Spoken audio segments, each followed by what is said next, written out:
Students and welcome to the next class of CBC 10 mathematics. हमने arithmetic progression का जो 5.2 से पहले का जो नॉलेज है that is nth term of an AP कैसे निकालते हैं ये हमने सीख लिया। क्या सीखा हमने? nth term of an AP, ठीक है। और इस क्लास में इसी से रिलेटेड कुछ एग्जांपल्स हम लोग करेंगे, कुछ एप्लीकेशन क्वेश्चंस करेंगे, ठीक है। एंड उसके बाद 5.2 में प्रोग्रेस करेंगे, ठीक है। तो पहले स्टार्ट करते हैं फटाफट। एक देखिए एग्जांपल 3 में क्या बोला है, find the 10th term of an AP 2 7 12। तो यहाँ पर क्वेश्चन में बोल दिया यहाँ पर कि ये AP में है, ठीक है। अगर क्वेश्चन में AP में नहीं बोला होता है तो पहले आपको चेक करना होगा AP में है या नहीं है, और वो चेक आप कैसे करेंगे? कॉमन डिफरेंस फाइंड करके। तो यहाँ पर तो बोल दिया ऑलरेडी ये AP में है, ठीक है। तो इसका मतलब इसमें कोई संदेह नहीं होना चाहिए कि ये AP में है या नहीं है। हम लोगों को जो काम करना होगा वो सिर्फ ये करना होगा, इसका 10th टर्म को फाइंड करना है। तो इसमें से फॉर्मूला an का ऐसे क्वेश्चन करने से पहले हमेशा आप क्या करेंगे? nth टर्म का फॉर्मूला लिख लेंगे। एंड nth टर्म का फॉर्मूला इस तरह से लिखा जाता है, an = a + n - 1d। अब यहाँ पे हर एक चीज को यहाँ से ढूंढ लेंगे। जैसे a क्या है? a मतलब होता है फर्स्ट टर्म, तो a का वैल्यू है यहाँ पर 10, ठीक है। n होता है जो टर्म आपको फाइंड करने के लिए कहा जाए। यहाँ पे 10th टर्म फाइंड करने के लिए बोला गया तो n का वैल्यू होगा 10, ठीक है। और d का वैल्यू क्या होगा? 7 - 2। d = 7 - 2 = 5। तो ये आपने फॉर्मूला के सभी को एक एक करके लिख लिया है, ठीक है। अब फॉर्मूला में डाल देंगे a 10 निकालना है। 10th टर्म मतलब a 10, तो a 10 = a + 10 - 1d, मतलब क्या हो जाएगा? a + 9d। तो a का वैल्यू तो देखिए 10 है ना, a का वैल्यू तो a का वैल्यू 10 नहीं है, यहाँ पे a का वैल्यू कितना है? 2 है। देखिए a का वैल्यू 2 है यहाँ पे, तो a का वैल्यू 2 हो गया, प्लस 9 इंटू d का वैल्यू कितना है? d का वैल्यू ये रहा 5, तो 9 5 = 45, पहले मल्टीप्लाई करेंगे। 45 + 2 47, ये हो गया हमारा 10th टर्म। तो 10th term of the AP is 47।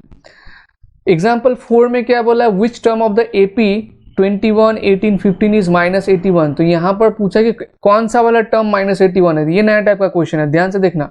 Also is any term 0, ये भी पूछा कि क्या कोई टर्म इसमें 0 है? Give reason for your answer. तो पहले हम ये दो क्वेश्चन अलग अलग है, तो पहले हम इसको फाइंड करेंगे कि -81 कौन सा टर्म है। तो यहाँ पर स्टूडेंट्स आपको an का वैल्यू दिया हुआ है इस क्वेश्चन में, an का वैल्यू दिया हुआ है -81, और आपसे पूछा है क्या है? n कितना है, ठीक है। तो इस यहाँ से इस AP में से फर्स्ट टर्म आपको क्या मिल रहा है? फर्स्ट टर्म मिल रहा है 21, एंड d कितना मिल रहा है? d है, देखिए d हमेशा पीछे वाले से सामने वाले को माइनस करना चाहिए, तो d कितना हो रहा है? 18 - 21 जो कि है -3। अब an का फॉर्मूला यूज करेंगे, an = क्या है? a + n - 1d। an ये दिया हुआ है हमको -81, तो यहाँ पर हम पुट करेंगे -81, मतलब एक इक्वेशन बनेगा और उसको हम सॉल्व करेंगे। a कितना है? 21, प्लस यहाँ पर n पता नहीं है, यही निकालना है हमको। n- बोला है ना which term, that means n निकालना है। और d कितना है? -3। अब इस इक्वेशन को सॉल्व कर दीजिए, आराम से निकल जाएगा। तो -81 = 21 plus n into -3 -3n -3 into -1 plus 3। -81 21 को अगर मैं इधर लेके आता हूँ तो ये -21 हो जाएगा, इज इक्वल टू -3n + 3। देखिए -81 -21 ये कितना हो जाएगा? दोनों को ऐड कर देंगे हम लोग, 102 -102, और ये +3 को भी इधर लेके आएंगे तो ये हो जाएगा -3 इज इक्वल टू -3n, है ना। तो ये वाला चीज आ गया। -105 = -3n, क्योंकि -102 और -3 क्या हो जाएगा? -105 इज इक्वल टू -3n। अब यहाँ से आप n को कैंसिल कर सकते हैं, तो n = क्या हो जाएगा? 105 डिवाइडेड बाई 3। इसको डिवाइड करने से n का वैल्यू आ जाएगा 35। तो यानी कि ये -81 कौन सा वाला टर्म है? इस AP का 35th वाला टर्म है -81। तो ये तो हमने इस वाले को सॉल्व कर दिया। सेकेंड वाले में पूछा है क्या कोई भी टर्म इसका 0 हो सकता है क्या? तो 0 हो सकता है कि नहीं हो सकता है, इसके लिए आप क्या करेंगे? फिर से ये an वाले फॉर्मूला को ही यूज करेंगे। इस बार an को 0 लेंगे, ठीक है, और बाकी a d तो आपका सेम वही रहेगा, और फिर n का वैल्यू निकालने की कोशिश करेंगे। तो an = 0 लेंगे हम लोग। an का फॉर्मूला a + n - 1d, यानी कि 0 = a ए मतलब यहाँ पे है 21 प्लस n-1, डी कितना है -3 है, ठीक है, इसको ब्रैकेट में रखना है, -3 है। अब इसको सॉल्व करेंगे, जैसे यहाँ पर देखिए 21 plus n-1 into -3 is equal to 0, मतलब कोई टर्म 0 हो सकता है कि नहीं, उसके लिए हमने ये मान लिया कि एक टर्म है an इज इक्वल टू 0, और an का फॉर्मूला क्या है, ये है, और उस हिसाब से हमने सारा कुछ डाल दिया। तो देखिए यहाँ पर क्या हो जाएगा, इसके बाद का स्टेप देखिए, यहाँ पर जगह नहीं है तो मैं यही चीज़ को समझा दे रहा हूँ आपको। इसके बाद का स्टेप क्या हो जाएगा, 21 है ना, अब minus into plus -3n, minus into plus minus into minus plus 3 is equal to 0। अब 21 प्लस 3 ये कितना हो जाएगा, 21 प्लस 3 हो जाएगा 24 minus 3n is equal to 0। -24 को उधर 24 को उधर लेके जाऊंगा तो -24 हो जाएगा, है ना, इज इक्वल टू -24, ये माइनस माइनस कैंसिल।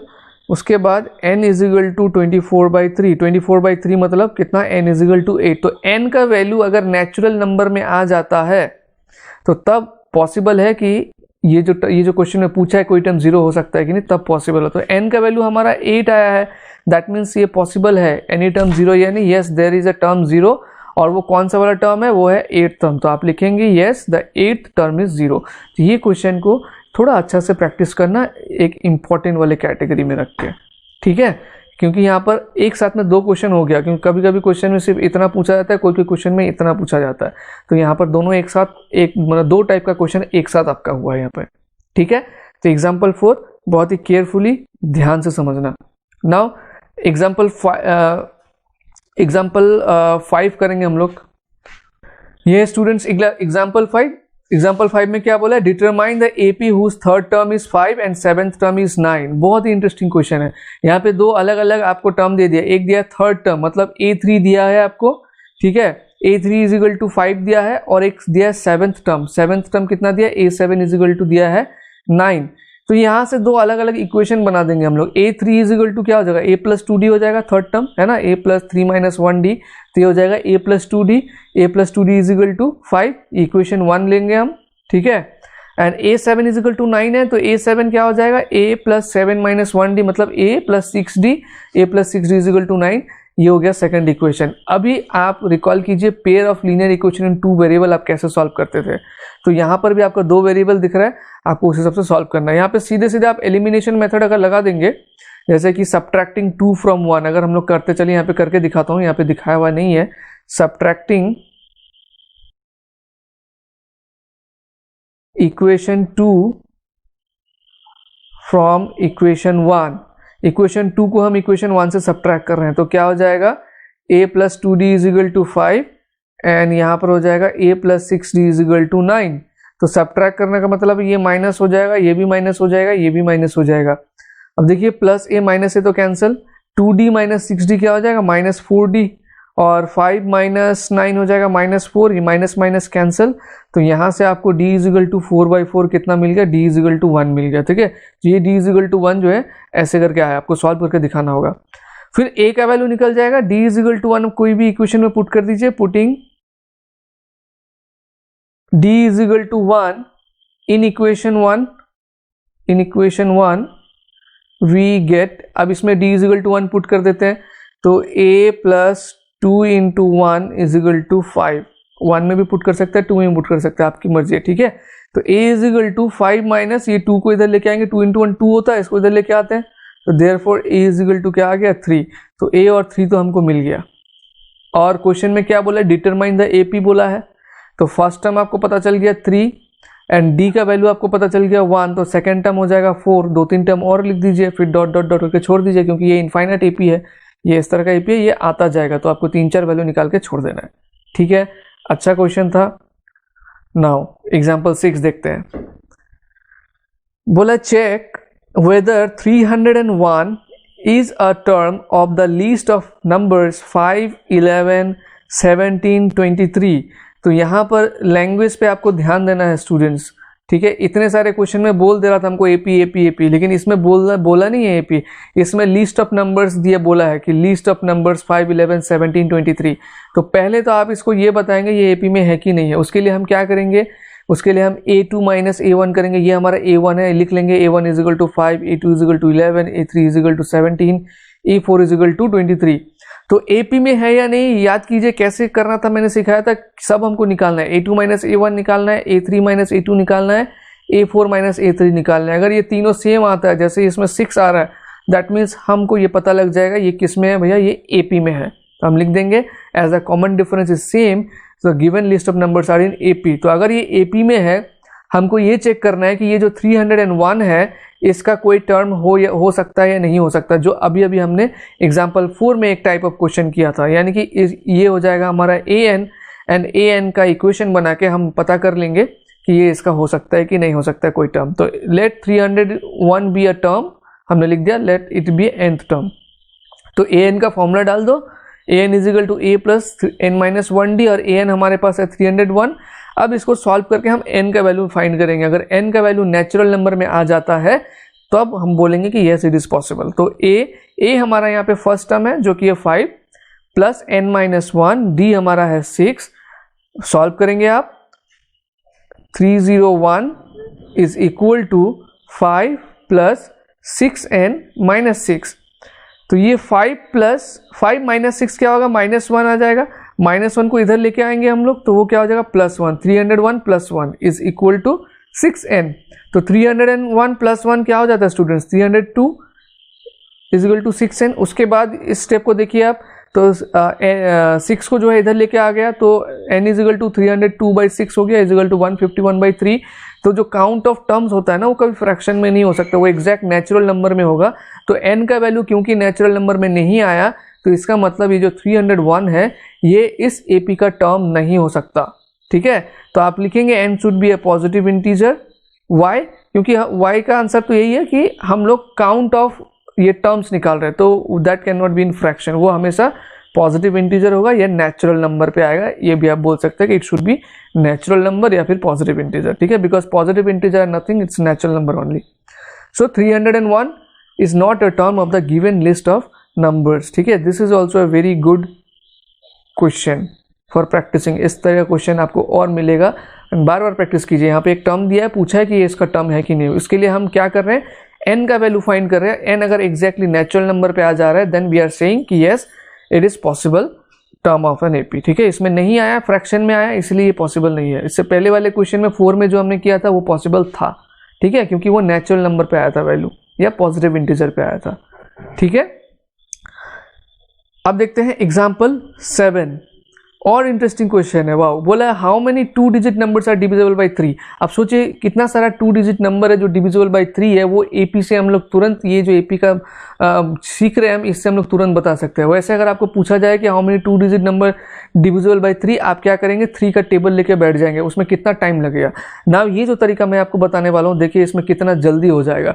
आपको इसके लिए क्या करना होगा, सिर्फ आपको ये पता करना होगा कि कौन सा ऐसा फर्स्ट वाला नंबर है, 2 डिजिट नंबर है जो 3 से डिविजिबल है, और कौन सा ऐसा लास्ट वाला नंबर है जो कि 3 से डिविजिबल है। और D का वैल्यू तो इसमें 3 ही होगा, है ना। क्यों 3 होगा, क्योंकि हम वो सारे नंबर्स पता कर रहे हैं जो 3 से डिविजिबल है। जो 3 से डिविजिबल है उनके बीच का डिफरेंस हमेशा 3 होता है। जैसे देखिए 3 1 जा 3, ये 3 से डिविजिबल है। 3 2 जा 6, ये 3 से डिविजिबल है, इनके बीच का डिफरेंस देखिए 3 है। फिर 3 3 जा नेक्स्ट आता है 9, ये दोनों का डिफरेंस देखिए 3 है।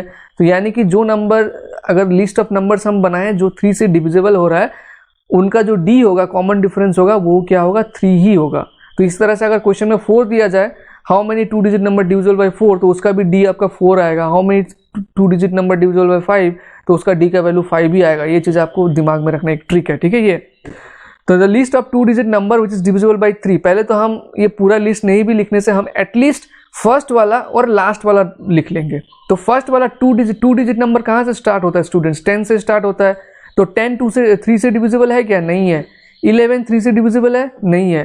12 3 से डिविजिबल है। ठीक है, तो 12 जो है ये 3 से डिविजिबल है।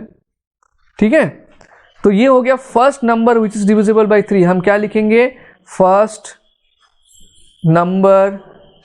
नंबर नहीं लिखेंगे एक्चुअली, तब गलत हो जाएगा। फर्स्ट 2 डिजिट नंबर लिखेंगे। क्या लिखेंगे, first 2 digit number divisible by 3, ये आ गया हमारे पास 12, ठीक है। तो लास्ट टू डिजिट नंबर हमारा स्टूडेंट्स कौन सा है, 99 है, तो 99 3 से भी डिविजिबल है, यानी कि last two digit number divisible by 3, ये है 99। तो a का वैल्यू हमको पता चल गया एंड ये हम यूज करेंगे an, ठीक है। अब an का फॉर्मूला डालेंगे ना तो ये हमको पता चल जाएगा कितना सारा नंबर डिविजिबल है किससे, 3 से।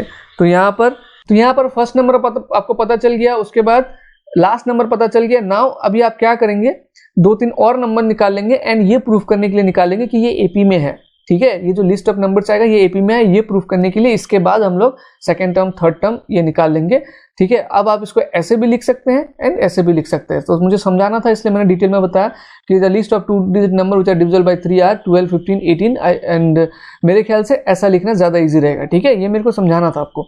तो 12, 15, 18 डैश डैश डैश। नाउ हम क्या करेंगे, इसमें से डी का वैल्यू निकाल के बता देंगे कि यस ये एक एपी में है, ठीक है। कैसे निकालेंगे, हम दिखा देंगे 15 - 12 3, 18 - 15 3, 2 दिखा दिया काफी है। तो it is in AP and इसमें a का वैल्यू 12 हो गया, d = 3 हो गया एंड an = 99 हो गया, ठीक है। इसका स्टेप्स पे थोड़ा ध्यान देना है ना, क्या कैसे कैसे मैं बता रहा हूँ। तो an = 99 हो गया। अब an का फॉर्मूला यूज करेंगे हम लोग, an = a + n - 1d। an आ गया हमारा 99 जो कि लास्ट वाला नंबर है, 3 से डिविजिबल है। a जो हमारा फर्स्ट वाला नंबर 3 से डिविजिबल है, प्लस n हमको पता नहीं है, इसमें यही चीज हम निकाल रहे हैं, -1 इंटू डी का वैल्यू क्या है, 3 है। अब इसको आप सॉल्व करेंगे इस इक्वेशन को, ठीक है। मैं सॉल्व करके दिखाता हूँ। यहाँ पे बहुत सारे स्टेप जंप किया हुआ है। इसके बाद का स्टेप देखिए, यहाँ पे 99 is equal to 12, 3 into n क्या हो जाएगा, 3n, 3 इंटू -1 -3। अब 12 - 3 क्या हो जाएगा, 12 - 3 हो जाएगा 9। उसके बाद 99 इज इक्वल टू 12 - 3, 9 लिख लिया हमने, प्लस 3n। और ये प्लस में क्यों है, क्योंकि 12 बड़ा है। अब 9 को इधर लेके आइए, 99 - 9 हो जाएगा इज इक्वल टू 3n। 99 - 9 क्या आ जाएगा, 90।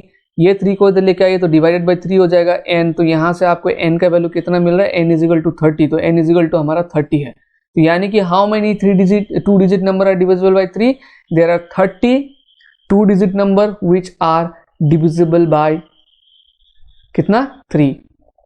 क्लियर हुआ प्रोसेस। अब यहां से मैंने ये दिखाया और बुक में ऐसे किया हुआ है, देखिए प्रोसेस दोनों सही है, जो समझ में आता है वो करना।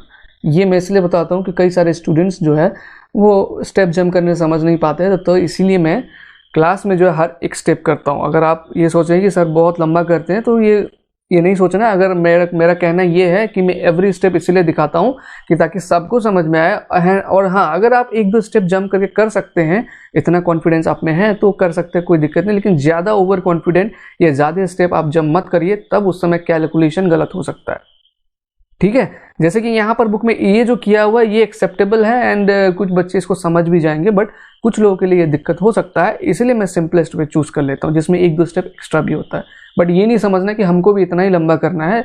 आप इसमें से, जैसे कि मैं बता दूं, ये 2 स्टेप स्किप किया, ये जो स्टेप है इसको स्किप किया जा सकता था। डायरेक्टली हम क्या कर सकते थे, ये 9 को इधर लिख सकते थे, ठीक है। उसके बाद ये स्टेप को स्किप करके ये आंसर लिखा जा सकता था, इतना कर सकते हैं, ठीक है ना। इससे मिलता जुलता कुछ क्वेश्चन मैं आपको दे रहा हूं, लिख लीजिए। How many 2 digit numbers are divisible by 2, practice के लिए।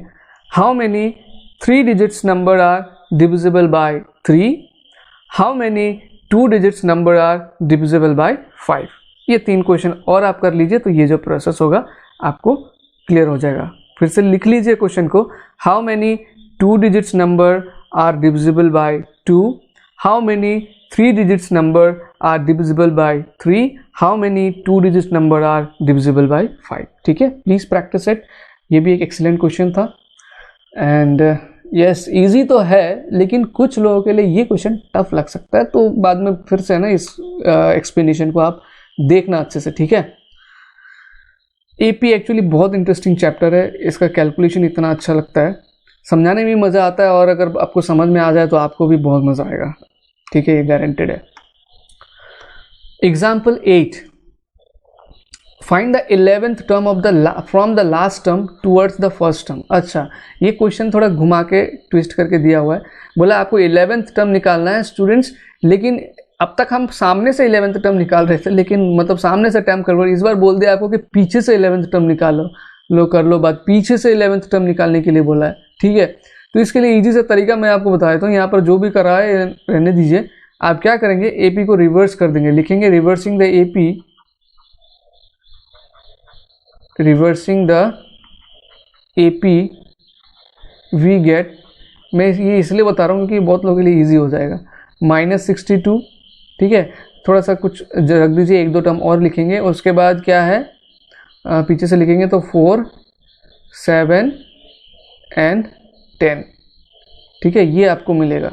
तो एक दो टर्म नहीं लिखने से भी चलेगा। चलिए, तो यहाँ से आपका डी क्या होगा पता है, डी आपका ये हो जाएगा, जैसे यहाँ से होना था 7 - 10, तो अब हो जाएगा 10 - 7 उल्टा।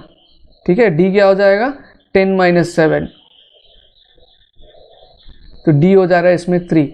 तो हम पीछे से हमको 11th टर्म निकालना था, हमने क्या किया, इस एपी को ही उल्टा कर दिया, मतलब जो पीछे वाला टर्म है उसको सामने लेके आए, सामने वाले टर्म को पीछे कर दिया। यानी कि यहाँ से -62 से 11th टर्म पूछा गया था ना, तो -62 को हमने फर्स्ट टर्म बना दिया। अब यहाँ से 11th टर्म निकालेंगे तो भैया वही फॉर्मूला यूज कर लेते हैं, A11 निकाल देते हैं। समझे ट्रिक क्या यूज कर लिया इसमें, हम फॉर्मूला वही रखना चाहते हैं, तो इसलिए हमने क्या किया, एपी को ही रिवर्स कर दिया। पीछे से बोला गया मतलब -62 से 11th टर्म काउंट करके, तो इसलिए हमने क्या किया, इसको घुमा दिया। और अब -62 से 11th टर्म काउंट करेंगे तो यहाँ पर जो हमारा a हो जाएगा वो -62 हो जाएगा। तो A11 का फॉर्मूला क्या हो जाएगा, a + 11 - 1d, 11 - 1 मतलब 10d। ठीक है ना, तो a यहाँ पर इस बार हो जाएगा -62 + 10 × 3। 10 × 3 कितना होता है, 30 होता है। तो -62 + 30 क्या आ जाएगा, -32 आ जाएगा। ठीक है, तो इतना तामझाम करने की जरूरत नहीं है। देखिए -32 इसका आंसर है, जो हमने यहीं पर ही ला दिया है। समझ में आया। अब इसका मैं बताऊंगा, अभी तो कुछ बच्चों को समझ में नहीं आएगा, फिर भी मैं बता देता हूँ, अगर आपको अच्छा लगे तो कर सकते हैं। बट मेरे लिए ये सजेशन है, अगर आपको ऐसा क्वेश्चन आया कि आप पीछे से लास्ट टर्म से, ये देखिए लास्ट टर्म से, पर ये क्वेश्चन है कि एक एपी दिया हुआ है और आपको बोला लास्ट टर्म से कोई टर्म फाइंड करने के लिए, आप क्या करेंगे, जस्ट एपी को रिवर्स कर देंगे एंड क्वेश्चन अपने हिसाब से बना लेंगे। देखिए फिर डी का जो है कैलकुलेशन में ध्यान देना, तब डी जो है बच्चे इसी में यहीं से कैलकुलेट कर देते हैं तो गलत हो जाता है। तब डी आपको यहीं से कैलकुलेट करना है। यहाँ से कैलकुलेट करने पे डी कितना आ रहा है, -3 आ रहा है, लेकिन रिवर्स करने पे डी का साइन चेंज हो जाएगा। ये जिसका ध्यान रखना है तो इतना इजीली हो जाएगा। देखिए आंसर में कोई फर्क नहीं है। ठीक है, बस ट्रिक हमको यूज करना है। तो बुक में जो दिया उसको भी एक्सप्लेन कर देता हूँ, थोड़ा सा ध्यान दे दीजिए। a = 10, d = -3 और लास्ट टर्म -62। तो फॉर्मूला देखिए वही रखा गया, l + a + n - 1d। तो पहले इसमें क्या किया गया पता है, इसमें ये जो प्रोसेस है इसमें पहले नंबर ऑफ टर्म्स को फाइंड किया गया। ये जो 62 है ये कौन सा नंबर ऑफ टर्म है वो निकाला गया है। तो ये 62 जो है 25th टर्म है, इस एपी का 25th टर्म है 62। कैसे निकाला गया, ये -60, एल मतलब एक्चुअली क्या है, an है। ठीक है, तो an = a + n - 1d and an के जगह पे -62 डाल दिया और n का वैल्यू निकल गया 25। तो ये 25th टर्म है और यहाँ से आपको पीछे से 11th टर्म 20 कैसे मिलेगा, मैं यहाँ पर लिख के दिखाता हूँ। चलिए 25th थोड़ा सा मेहनत कर लेता हूँ आपके लिए। 25th टर्म है ना, मान लीजिए 25th लाइन बना दे रहा हूँ, 1 2, अच्छा 1 2 ऐसे लिख ही लेते हैं, 3 4 5 6 7 8 9 10 11 12 13 14 फिर 15 16 17 18 19 20 21 22 23 24 25। तो टोटल 25th टर्म है। क्या क्या नहीं है, मैंने जस्ट काउंट लिख दिया। टोटल कितना टर्म है, 25th टर्म है। अब पीछे से 11th टर्म कौन सा आता है वो ध्यान दीजिए। पीछे से 11th टर्म 1 2 3 4 5 6 7 8 9 10 11। तो पीछे से जो 11th टर्म हो रहा है वो हमारा कौन सा हो रहा है, वो 15th टर्म हो रहा है। ठीक है, अब ये जब एग्जाम में क्वेश्चन आएगा तब आप ये लेके तो नहीं बैठेंगे इस तरह से, अगर बहुत सारा टर्म होगा तब तो दिक्कत होगा। ये तो लॉजिक मैंने बताया आपको। तो उस समय आप क्या करेंगे, सीधे सीधे जो n का वैल्यू आया है ना, n का वैल्यू कितना आया, उसमें से आप क्या करेंगे, जो आपको पूछा है कितना 11th टर्म पूछा है, इसमें आप क्या करेंगे 11 को माइनस कर देंगे n+1, ये करना है आपको, तब पता लग जाएगा कौन सा वाला टर्म आपको निकालना है। ठीक है, तो देखिए इतना इसमें तो आपका माथा पीछे है, तभी मैं बोल रहा हूँ ये करने के लिए, बट फिर भी अगर समझ लेते तो अच्छा ही है। क्या करना है आपको, n निकाल लिया, n निकालने के बाद जो टर्म निकालने के लिए बोला है n का वैल्यू से उसको माइनस करके +1 कर देंगे। ठीक है, तो आपको पता लग जाएगा कौन सा वाला टर्म हमको निकालना है। तो हमको पता लग गया यहाँ पे कि 15th वाला टर्म निकालना है पहले आगे से, तो 15th वाला टर्म का वैल्यू हो गया -32, जो a+n, तभी a का वैल्यू हो जाएगा 10, हमने रिवर्स कर दिया था तो a हमारा आ गया था -62 और d रहेगा -3। ठीक है, तो अब आपको पता लग गया होगा क्यों मैंने बताया कि इस फॉर्मूला से करने के लिए, इसमें थोड़ा सा गलती होने का चांसेस ज़्यादा है स्टूडेंट्स। ठीक है, तो मेरा आप लोगों को ये सजेशन ही नहीं है, ऑर्डर बोल सकते हैं कि आप यही प्रोसेस फॉलो कीजिएगा अगर ऐसा क्वेश्चन आता है तो। ये तो खैर जब बड़े हो जाएंगे आप और ज़्यादा, तो ये प्रोसेस आपको तब इजी लगने लगेगा, आप समझ भी जाएंगे इजीली। ठीक है, बट अभी क्योंकि आपको एग्जाम में अच्छा करना है और जल्दी सवाल करना है, तो ऐसे प्रॉब्लम में नहीं उलझना, जहाँ क्वेश्चन ईजिली हो सकता है उसको ईजिली ही हम करेंगे। ठीक है, तो ये प्रोसेस के बारे में नीचे जिक्र किया गया है ऑल्टरनेटिव सॉल्यूशन बोल के, तो अब तो आपको पता लग ही गया कि ये भी कर सकते हैं। नीचे देखिए ऑल्टरनेटिव सॉल्यूशन में यही किया हुआ है और कितना जल्दी सॉल्यूशन हुआ है कि नहीं। Now question number example number 9, a sum of ₹1000 is invested at 8% per annum simple interest per year. Calculate the interest at the end of each year. Do this interest form an AP? If so, find the interest at the end of 30 years making use of this fact. बोला है कि 1000 रुपये का invest किया गया 8% simple interest per year में, every year के and में क्या इंटरेस्ट होगा ये कैलकुलेट करने के लिए बोला है। सिंपल इंटरेस्ट से ध्यान रखना। फिर आप चेक करने के लिए बोला है क्या ये इंटरेस्ट एपी में है, अगर एपी में है तो 30 ईयर के एंड में क्या इंटरेस्ट होगा ये निकालो। तो सिंपल इंटरेस्ट का फॉर्मूला हमको पता है P × R × T/100। P मतलब क्या है, प्रिंसिपल है, R मतलब रेट, T मतलब time. Interest for the first year क्या हो जाएगा 1000 × 8 × 1/100, ये आ गया 80। For the second year same formula 1000 × 8 × 2/100 160। Third year का 240। तो 2-3 साल का हम निकाल लिया। अभी हम चेक करेंगे कि ये एपी में है कि नहीं है। तो एपी में मिल रहा है क्या, आप ध्यान से 160 माइनस ये हो गया हमारा A1 हो गया 80, A2 हो गया 160, A3 हो गया 240। तो चेक करिए एपी में है कि नहीं है। A2 माइनस A1 कितना है 160 माइनस 80 ही आ रहा है। एंड A3 माइनस A2 भी चेक कीजिए 240 माइनस 160, ये भी 80 आ रहा है। तो ये कॉमन डिफरेंस सेम है, that means yes they are in AP. हम ये लिखेंगे they are in AP. And आपको बोला है at the end of 30 years इसका इंटरेस्ट क्या होगा। तो एक तो आपके पास तरीका है 100 × 8 × 30 100 नहीं, प्रिंसिपल कितना 1000 × 8 × 30/100 करके निकाल दे। बट इस क्वेश्चन में अगर वैसे निकालेंगे गलत होगा, क्योंकि आपको कौन सा फैक्ट यूज़ करना है, ये फैक्ट यूज़ करना है कि ये एपी में है। तो अगर ये एपी में है तो आपको A30 का फॉर्मूला लगाना होगा, जो कि है A + 30 - 1D। ठीक है, यहाँ पर नहीं है बट ये आपको करना है क्योंकि ये निकालने के लिए बोला गया। तो A + 29D, A इसमें कितना है, A मतलब है ये 80 हो गया फर्स्ट टर्म, प्लस 29 × D कितना है 80। इसका कैलकुलेशन करेंगे तो 80 + 29 × D कितना होता है, मल्टीप्लाई करिए 29 × D, सॉरी 29 × 80 है, 8 9 + 72, 72 16, तो ये बन जाएगा आपका 2320। ठीक है, और ऐड कर देंगे 80 इसमें तो 2400। ये वाला पोर्शन भी इसमें आपको सॉल्व करके दिखाना है, समझ में आया।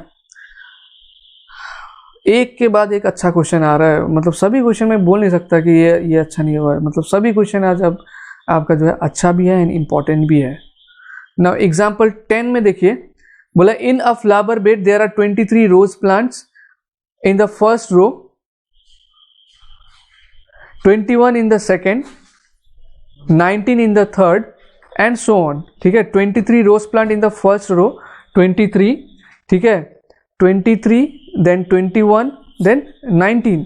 तो ये हो गया आपका first term. A1 = 23, A2 = 21 and A3 is equal to 19। तो ये तो कहीं पर बोला नहीं है ये AP में है, तो पहला काम आप क्या करेंगे, आप इसको बता देंगे कि this is an AP, and AP है ये बताने के लिए आपको क्या करना होगा, A2 माइनस A1 करेंगे तो कितना आएगा 21 माइनस 23।